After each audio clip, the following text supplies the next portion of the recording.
32 teams in 32 days. Today, the Dallas Cowboys. Welcome to a series where we deep dive on every NFL team's offseason from the very beginning, when head coaches are being hired, all the way to present day with preseason happening. Here's a list of videos that we're going to be dropping for 32 straight days from August 1st to September 1st. If you see a team that you're a fan of, I encourage you guys to hit that subscribe button so you can stay notified when we drop that video on that respective date. To kick off the deep dive at the 2025 Dallas Cowboys, we look at the head coaching hire of Brian Schottenheimer, who was promoted from OC after spending the last couple years as offensive coordinator under Mike McCarthy. Not much that we can base off of because of his track record as head coach. There is none. But what we can look at is his prior history as OC the last couple of years, also the coordinators that he brings in. So speaking first about those coordinators, Clayton Adams, this is his first crack as OC after spending the last couple of years with the Arizona Cardinals, as the offensive line coach. For Matt Eberflus, he was the head coach of the Chicago Bears. He was let go in relief of Ben Johnson. He does have prior DC experience with the Indianapolis Colts from 2018 to 2021. And in those years, all four of them, he has ranked in the top half of the league defensively. I think there were a couple of years where he was ranked 16th, 1 year 11th, and then another year 8th. So lots of success for Eberflus. You may have your opinion as him as a head coach goes. Don't look at that. As far as Schottenheimer and his success as OC for the Cowboys, 2023 was his career year, if you want to call it that. He was ranked first in the NFL in points scored and then 5th in yards per game. The Cowboys made this internal promotion for someone that already knows the culture, knows how to run the offense philosophically, what they want to bring to the table. They believe that he can just pick up where Mike McCarthy left off. The firing of Mike McCarthy, sure, it could be justified by Cowboys fans, by Cowboys media. You guys probably know a lot more than I do. As an outsider looking in, I just see a head coach that 3 straight years of going 12-5, 2 of those 3 years you win the division. Yeah, you didn't get past the divisional round, but 12-5 is pretty freaking good. And then you have 1 year of, I wouldn't even say it was terrible. I'd say it's more mediocre, 7-10. You lose your star quarterback, and it was just a weird year. Maybe culturally, it just wasn't a good fit. Internally, they were talking about maybe potentially letting go of McCarthy after his 3rd year of going 12-5. But if there's talks about firing a coach that went to the postseason for the 3rd straight year, that tells me about the pressure that Jerry Jones puts on himself. He can say as much as he wants that he's not listening to outside voices, but it does not take a lot of deductive reasoning to realize that's not true. This is one of, if not the most covered NFL team. There's 15 national games that are going to be broadcasted next year, given primetime games and all the games that are considered America's Game of the Week that's going to be broadcasted on Fox. So the Cowboys will always have more pressure on themselves, and Jerry Jones will always have less patience, which honestly, you could see it as a good thing. We're not going to settle for mediocrity, and there's a certain standard that's behind being the head coach at the Cowboys. The pressure is on for Brian Schottenheimer. Moving on to the free agency adds and losses, and trades as well, because we don't want to undermine Joe Milton, who was traded from the Patriots to be the backup quarterback for Dak Prescott. Miles Sanders and Javonte Williams were added in to be that running back 1-2 punch, that tandem. And Rico Dowdle left in free agency for the Carolina Panthers. So they're still sticking with that same philosophy of starting veteran running backs, and maybe they'll add another running back in the NFL draft that could potentially be a future starter, which we'll talk about in just a bit. They also made a big trade for George Pickens to be the wide receiver too. So this team has been looking for a receiver opposite of CeeDee Lamb for so long. They thought it was going to be Brandon Cooks last year. He walks at free agency. He wasn't the answer. Jalen Tolbert, they thought that maybe he could develop into that number 2 guy. Pickens opposite of CeeDee Lamb.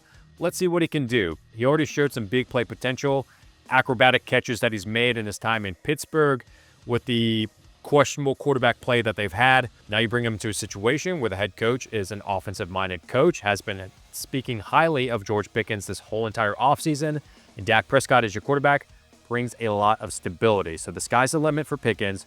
We'll talk about what we project for him when we talk about stat projections later on in the video. But other potential starters on top of the running backs and George Pickens that they added in free agency, Kaiir Elam comes from the Buffalo Bills. We expect him to be the starting outside corner, opposite of Trayvon Diggs. Kenneth Murray seems like a Band-Aid who comes from the Tennessee Titans, a Band-Aid for Eric Kendricks that they lost in free agency. Dante Fowler and / Peyton Turner. You could have 2 potential starting defensive ends and those 2 guys which we'll talk about Micah Parsons a little bit later on. They did lose a lot of players on that defensive line. Chauncey Golston, who started for the Cowboys last year. Linval Joseph, defensive tackle, was a rotational piece. They lost. DeMarcus Lawrence is a big hit, a huge household name. Goes to the Seattle Seahawks. Carl Lawson as well on that defensive line. So they lose a lot of pieces. They gain some pieces. It just seems like that the Cowboys are just doing damage control. How close to last year can we get and be that same team, but also not have Dak Prescott injured? Zach Martin, huge loss after he retires, spending his entire career with the Dallas Cowboys. I will forever love the memory of the 2014 draft when allegedly Jerry Jones had Johnny Manziel's name in his hand, ready to submit it and draft him with the 16th pick. But the Cowboys brass, the front office, convinced him otherwise to pick the better player, the safer player, and Zach Martin. They did the best that they could to replace him with the first-round pick, Tyler Booker, guard from Alabama. He's going to get thrusted into the starting lineup immediately and take over for Zach Martin, and a good pick by the Dallas Cowboys. A second-round pick, Donovan Ezeraku, edge rusher from Boston College. They needed edge help. In my opinion, I believe edge was the most needed position for the Cowboys after DeMarcus Lawrence walked. We talked about Chauncey Golston. Micah Parsons is in the middle of a contract dispute. So Ezeraku, they hope to be a future starter, a future replacement. They have Dante Fowler that they added on a cheap one-year deal, so he's not the long-term answer. Peyton Turner, a former first-round pick. When he was drafted in the first round, he was a little bit of an overdraft by the Saints. Hopefully he can turn it around. He might be the Cowboys' long-term answer as well. That remains to be seen, but Ezeraku doesn't hurt to add him in the second round. Much needed depth for that edge position. Moving on in the NFL draft, third-round pick, Siobhan Revel, East Carolina cornerback. And then a couple of fifth-round picks. They didn't have a fourth-round pick, but Shamar James, linebacker depth, they need that after Eric Kendricks is gone in free agency. Jaden Blue, the Texas running back with a lot of speed. He's looked great in camp. He might be the next starting running back for the Cowboys. Maybe not this year because they have bodies in the room with Williams and Sanders, but maybe next year, who knows? I will say this about us NFL fans. We have short attention spans.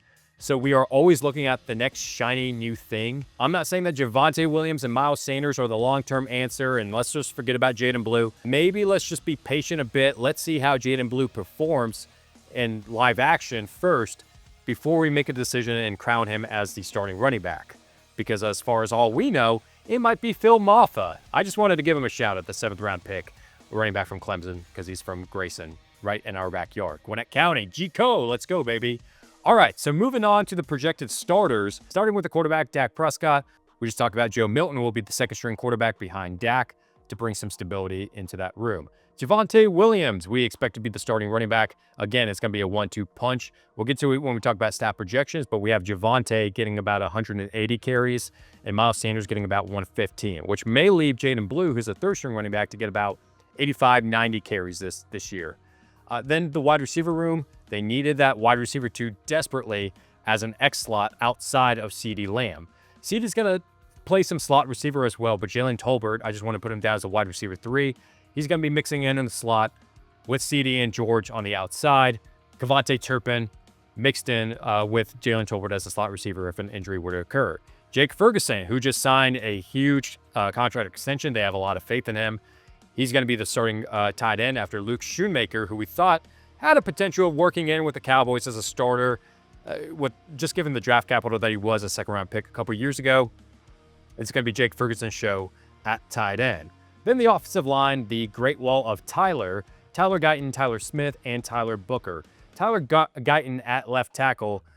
It is interesting. Right now I'm putting him down as the starter just because he's expected to miss about 4 to 6 weeks at this point, maybe 3 to 5 more weeks with the fracture that he has in his foot. But he should be coming back, if not by week 1, week 2, or week 3. So he should be the long-term starter. Moving on to the projected starters for defense, Micah Parsons. That is the big name to talk about. Contract dispute going on currently not holding out, but holding in. So he's showing up to practice. But right now he's put out a statement saying that he is requesting a trade because they're not able to get the right number with Jerry Jones. I will let you know on a little secret, as from someone that has worked personally with NFL agents and players whenever there's a contract dispute going on, that whenever a player and an agent make a request to be traded, it does not mean 100% that they are out. with their current team. It is more so just to light a fire under the ass of the general manager and the front office. So Jerry Jones, the pressure is on. What is he going to do? I will say this about Jerry Jones' track record. Whenever there's a big name player with the caliber like Micah Parsons, like CeeDee Lamb, like Dak Prescott, like Ezekiel Elliott, like Zach Martin, in the past, he has never let them walk. He has settled in on the right number hours before, days before the season starts.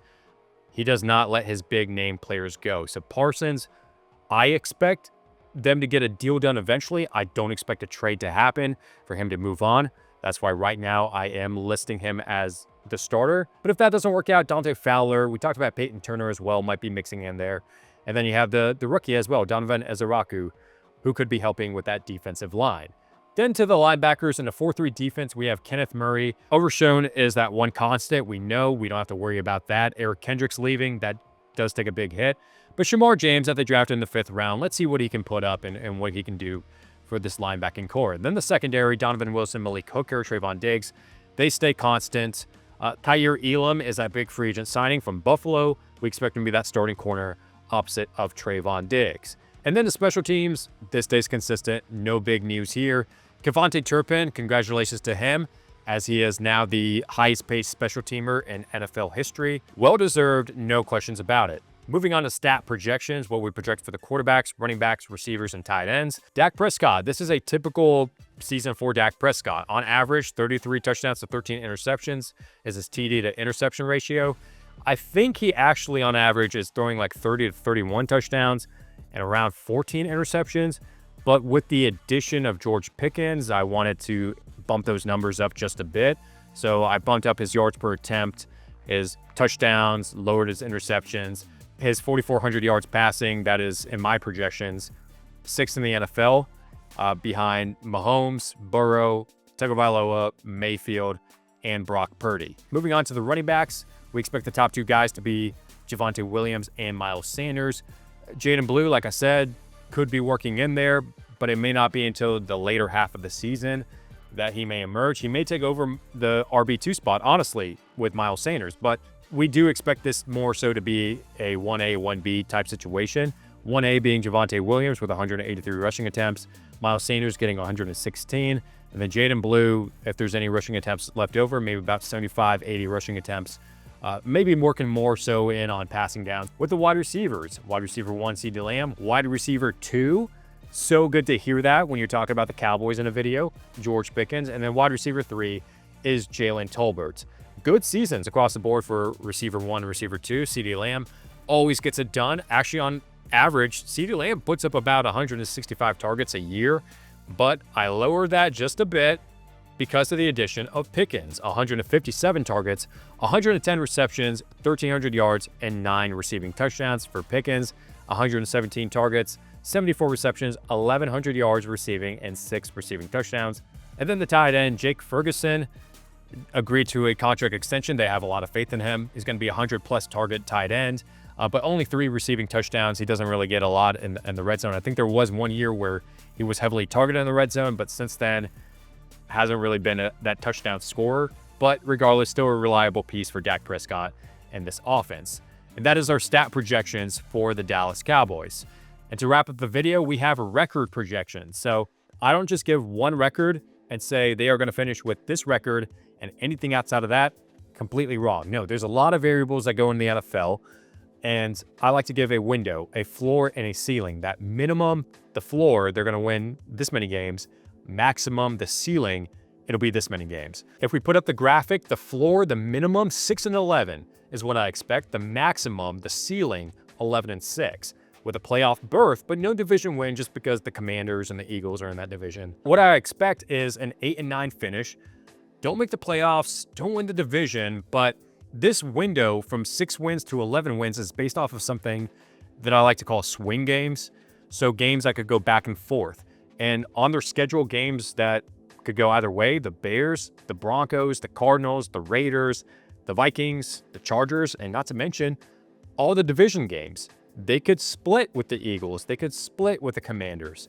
They could split or even sweep the New York Giants. There's a lot of games, a lot of variables, but what I do expect is 8-9. This defense, they lost a lot of pieces. They tried their best to replace them, but Micah Parsons' contract dispute, it does not help. They opened the season early on, the first game of the season on Thursday against the Philadelphia Eagles, the Super Bowl defending champs. If you don't have Parsons in that game, it's going to be very difficult and you could be off to a pretty bad start. So 8-9 is what I expect. However, I do want to give you guys, Cowboys fans, some credit. This Cowboys team, it's very underrated as far as the offense goes. Offensively, I do believe that they are going to light it up. This could be a top 5, top 10 offense. The running back room might hurt them a bit until they find their footing. Might be Jaden Blue who emerges. But passing offense, at least, it's going to be very competitive every game that they play.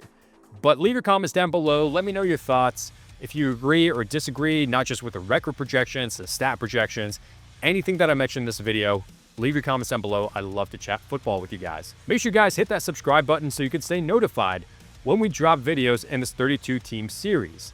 Tomorrow, we've got special guests. Big Bears fans, my cousins, are going to be joining us to talk about the Chicago Bears. I think at least one cousin is. But they're big Bears fans. They follow the team closely. They lived in Illinois. So make sure you guys subscribe to this channel so you can stay up to date when that video comes out. With all that said, thank you guys so much for watching, and I'll see you tomorrow.